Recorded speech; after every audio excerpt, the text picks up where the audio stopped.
ప్రాముఖ్యంగా మంగళవారము ఉదయకాలము నుండి నేటి వరకు ప్రపంచములో అనగా మన ఉభయ రాష్ట్రాలలోనే కాకుండా ప్రపంచములో మన తెలుగువారు ఎక్కడైతే ఉన్నారో అందరూ కూడా ఏదో ఒక ఉన్నతమైన శ్రేష్టమైన క్రైస్తవులకు ఒక దిక్సూచి లాంటి గొప్ప దైవజనుణ్ణి కోల్పోయినటువంటి భయంకరమైనటువంటి దుఃఖ దినాల్లో ప్రతి ఒక్కరూ కూడా మునిగిపోయి ఉన్నారు. మీరేమో కానీ నాకైతే ఆ రోజు నుండి నేటి వరకు కూడా అనుక్షణము మరి ఆయన యొక్క చేసినటువంటి సేవా విషయాలను తలంచుకుంటూ అయ్యో ఇంత గొప్ప దైవజనుని మనము కోల్పోయామే అనేటువంటి ఒక చింత బాధ నాలోనే కాదు. కానీ ప్రియులరా, ప్రతి ఒక్క దైవ సేవకుని ప్రతి ఒక్క క్రైస్తవుని యొక్క జీవితాల్లో దుఃఖముతో నిండిపోయి ఉన్నారు. అన్నిటికంటే ముఖ్యంగా దైవ సేవకుల యొక్క విషయంలో, ఎందుకంటే ఆయనది చిన్న వయసు అయినప్పుడు కూడా 45 సంవత్సరాలు. ఆయన లోకములో ఎలాంటి వారికైనా బైబిల్ నుండి సమాధానము చెప్పి నోరు ముయించగలిగేటువంటి గొప్ప యోధుడు. ఆయన ఎదుట ఏ ఒక్కరూ కూడా గెలవలేరు. అలాంటి జ్ఞానము దేవుడు ఆయనకు అనుగ్రహించాడు. బైబిల్ జ్ఞానము, ఆయన బైబిల్ ఒకటే కాదండి, ఖురాన్ చదివి మరి అందులో ఉన్నటువంటి తప్పిదాలను కూడా ఖురానులో నుండి మీరు చెప్పేది ఇది తప్పని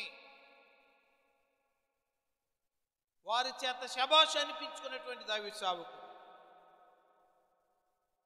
అన్నిటికంటే ముఖ్యంగా మన ఇండియాని అంతటిని కూడా ఇప్పుడు క్రైస్తవులను అణిచివేయాలని మతోన్మోదులు ఎన్నో రకాలుగా ప్రయత్నాలు చేస్తూ ఉన్నారు. వీళ్ళందరికీ ధీటుగా సమాధానం ఇవ్వగలిగిన వాడు ఈయన ఒక్కడే. ఎందుకంటే ఎవరు కూడా వాళ్ళకి సమాధానము ఇవ్వలేనటువంటి స్థితే. కానీ దేవుడు ఎవరో ఒకరిని ఏర్పాటు చేసుకుంటాడు అన్నట్టుగా. అయితే ఈయన బ్రతికి ఉంటే మనము ఎవరము కూడా మన మతాలు కానీ మన గ్రంథాలు కానీ ఏవి కూడా ఆయన ఎదుట గెలవలేమనేటువంటి ఉద్దేశంతో, ప్రియులారా, ఎంతోమంది యవనస్తులు ఆయన గురించి చెప్పి ఏడవనటువంటి యవనస్తులు లేరండి. ఎంతమందినో ఆయన మంచి వాక్కుల చేత ఆకట్టుకొని దేవుని వైపు తిప్పినటువంటి వాడు. ఒకానొకప్పుడు ఆయన అంటే కడప జిల్లాలో వారి సొంతూరు. కడప అంటే ఇంకా అల్లర్లకి, గొడవలకి, కుట్లాట్లకి, దెబ్బలాట్లకి, అందులో వాళ్ళ అన్నగారిని ఎవరో ఏదో అన్నారని చెప్పేసి వాడిని చంపేయాలన్నట్టుగా కొట్టి చచ్చిపోవడానికి పడేసి వెళ్ళిపోయాడు. ఆయన అంటాడు ఆయన సాక్ష్యంలో, ఆయన బ్రతికిపోయాడు, ఈ రోజునేనా బ్రతికిపోయాను. ఒకవేళ ఆనాడు నేను కొట్టినటువంటి వ్యక్తి చనిపోయి ఉంటే నా జీవితము ఏమవునో, ఇక్కడ ఉంటే ఎలాగుంటుందని చెప్పేసి MBA చదవటానికి మధ్యప్రదేశ్కి పంపారట. అక్కడికి వెళ్ళిన తర్వాత దేవుడు అతను పట్టుకున్నాడు చిన్న వయసులోనే. ఒక్క నెలలో, మీరు నమ్మరు కానీ ఆయన ఎంత జ్ఞానమో మీరు ఆలోచించండి. ఒక్క నెలలో అనార్ఘలంగా మాట్లాడి దేవుని యొక్క వాక్యము బోధించగలిగంత హిందీని నేర్చుకున్నాడంట. అలాగా ఆయన ఒక్క నెలలో ప్రవీణ్ పగడాల గారు హిందీని నేర్చుకుని ఆ యొక్క మధ్యప్రదేశ్లో ఆయన MBA పూర్తయ్యేంత వరకు చదువుతో ఒక ప్రక్క దేవుని సేవ చేస్తూ అనేక మంది యవనస్తులను దేవుని వైపుకు నడిపించినటువంటి వ్యక్తి.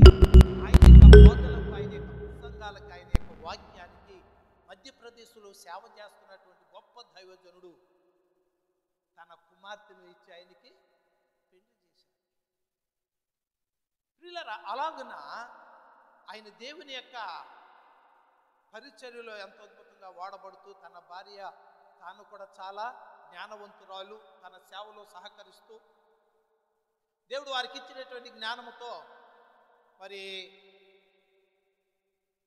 సాఫ్ట్వేర్ కంపెనీలను కూడా వారు స్థాపించి అనేక మందికి ఉద్యోగాలను అవకాశాలు కల్పించి వారందరినీ తన కుటుంబంలో అందరినీ ఏ రీతిగా ప్రేమిస్తాడో అలాగనే కంపెనీలో ఎంతమంది ఉన్నా వాళ్ళందరికీ కూడా కంపెనీలో లంచ్ ఈయన ఏర్పాటు చేసేవాడు అంట. హై లెవెల్లో ఉన్నటువంటి మేనేజర్ కాడి నుంచి గేట్ దగ్గర కాపులు ఉండే వాచ్మెన్ దాకా ఈ యొక్క డైనింగ్ టేబుల్లో అందరూ కూడా సమాన భోజనమే, సమానంగా అంత సమానంగా ప్రేమించినటువంటి దైవజనుడు. ఆయనకి 2 కుమార్తెలు, ఇంకో 2ని పెంచుకుంటూ 10 మందిని దత్తత చేసుకుని అనగా ఆయన 2 పిల్లలతోటి ఇంకో 2తోటి 10 మంది, మొత్తం 14 మంది పిల్లలని ఆయన.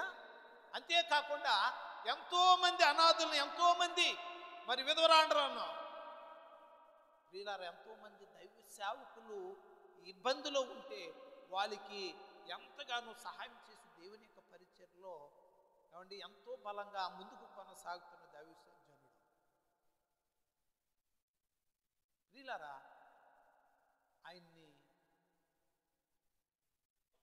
మన ప్రాంతంలో ఎంత దౌర్భాగ్య పరిస్థితి అంటే, ఆయన హైదరాబాద్ నుంచి మరి విజయవాడలో కొన్ని కార్యక్రమాల కొరకు ఆయన కార్లు ఉన్నాయి, కారులో రావాల్సినటువంటి వాడు. ఎందుకంటే ఇక్కడ శ్రమ దినాలు కూడికలు జరుగుతున్నాయి కదా, ఈ రాత్రులప్పుడు అటు ఇటు సేవకి వెళ్ళటానికి బాగుంటుందని ఆయన బుల్లెట్ మీద ప్రయాణం చేసి వస్తూ ఉంటే మన ఆంధ్రాలో విజయవాడ దాటిన తర్వాత ఇప్పటికీ కూడా అది మిస్టరీగానే ఇంకా ఎటువంటి ఒక తీరిక రాలేదు. ఎందుకంటే ఆ రీతిగా అతన్ని మరి ఎవరు ఎలాంటి వాళ్ళు చంపారు, అది చాలామంది యాక్సిడెంట్గా సృష్టిస్తున్నారు. కానీ వీళ్ళరా అది చాలా భయంకరంగా ఆయన్ని హింసించి చంపినటువంటి హతసాక్షి అయిపోయింది. కానీ నిజ నిజాలన్నీ కూడా, ఎందుకంటే నేటి దినాన్ని మరి మన ఉభయ రాష్ట్రాల్లో ఉన్నటువంటి తెలుగువారు అనగా క్రైస్తవ సంఘాలు, విశ్వాసులు, పెద్దలు అందరూ కూడా ప్రతిరోజు ఆయన గురించి ఏం చేస్తున్నారని ప్రార్థన చేస్తున్నారు, ర్యాలీలు చేస్తున్నారు.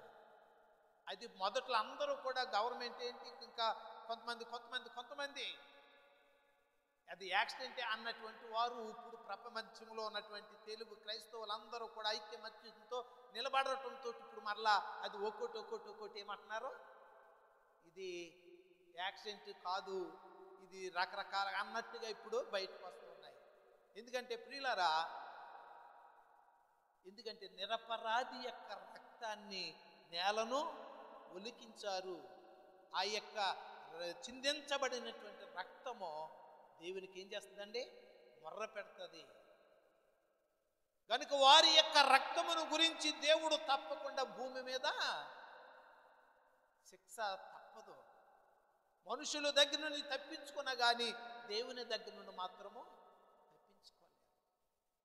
అలాంటి దైవజనుడు ఈ రోజున ప్రపంచంలో అన్ని సంఘాలలో కూడా ఆ దైవ సేవకుని గురించి ప్రత్యేక ప్రార్థనలు చేస్తూ ఉన్నారు.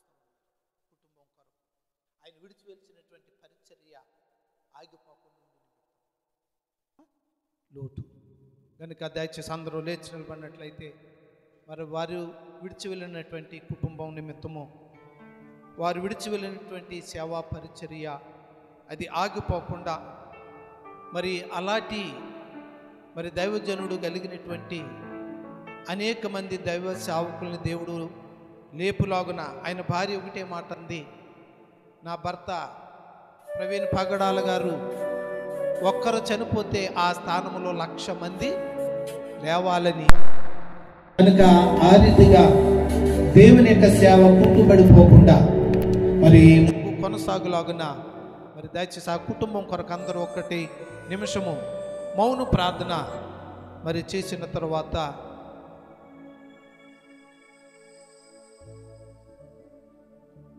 ప్రతి ఒక్కరు కూడా ఈ యొక్క కుటుంబాన్ని జ్ఞాపకం చేసుకుందాం.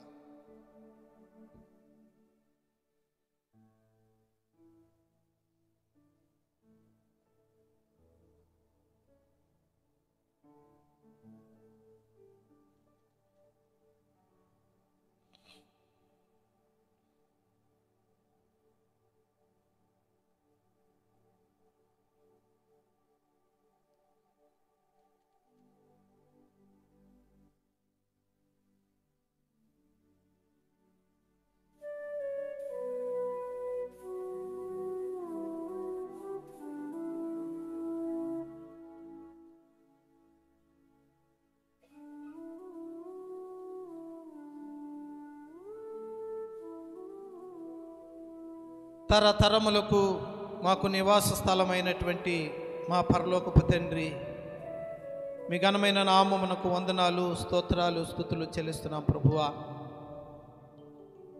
ఇదిగోనైనా క్రైస్తవ లోకములో ఎంతో దివ్యమైనటువంటి పరిచర్యలో ముందుకి పరుగెత్తుపోచున్నటువంటి దైవజనుడు ప్రవీణ్ పగడాల గారిని బట్టి నాయన ప్రపంచమంతా కూడా దుఃఖ సాగములో మునిగిపోయి ఉంటుండగా, మరి ముఖ్యంగా ప్రభు ఆయన విడిచి వెళ్ళినటువంటి భార్య బిడ్డల కొరకు, ఆయన విడిచి వెళ్ళినటువంటి సేవా పరిచర్య కొరకు మేము జ్ఞాపకం చేసుకుంటున్నాం తండ్రి. నీ సేవ నిమిత్తమై అత సాక్షిగా మారినటువంటి నీ దాసుని యొక్క చేసినటువంటి సేవ ఆగిపోకుండా దానిని ముందుకు కొనసాగించటానికి సహాయం చేయండి తండ్రి. అలాంటి గొప్ప వాక్క్షత్రియము కలిగినటువంటి ప్రవీణ్ గారు లాంటి అనేక మంది, లక్షలాది మందిని ప్రభు మీరు లేవనెత్తమని ప్రార్థిస్తూ ఉంటున్నా తండ్రి. నీ యొక్క సేవను, క్రైస్తత్వాన్ని అణిచివేయటానికి, ఈయన అణిచివేస్తే, ఈయన్ని లేకుండా చేస్తే అణిగిపోద్దని అనేక మంది అనుకుంటున్నారు, కానీ అది ఇంకా విస్తరిస్తుందనేటువంటి విషయాన్ని వారు గ్రహించలేకపోతూ ఉన్నారు. ప్రభువా, ఆయన లేనటువంటి లోటును క్రైస్తవ లోకములో మీరు తీర్చండి. కుటుంబాన్ని ఆదరించండి, ఓదార్చండి. ఆయన్ని స్ఫూర్తిగా ప్రతి ఒక్కరూ వారి యొక్క జీవితాల్లో ఉంచుకొని ఆయన వలె నీ దివ్యమైనటువంటి పరిచర్యలో భయపడనటువంటి దైవ సేవకునిగా ముందుకు కొనసాగడానికి నేటి దినాలలో పరిచర్య చేస్తున్నటువంటి నీ సేవకులను మీరు బలపరచండి. వారిని జ్ఞాపకం చేసుకుంటూ యేసు ప్రభువు వారి పేరట ప్రార్థించి అడిగి వేడుకొంచున్నాము పరమ తండ్రి, ఆమేన్. దయచేసి అందరూ కూర్చునేలా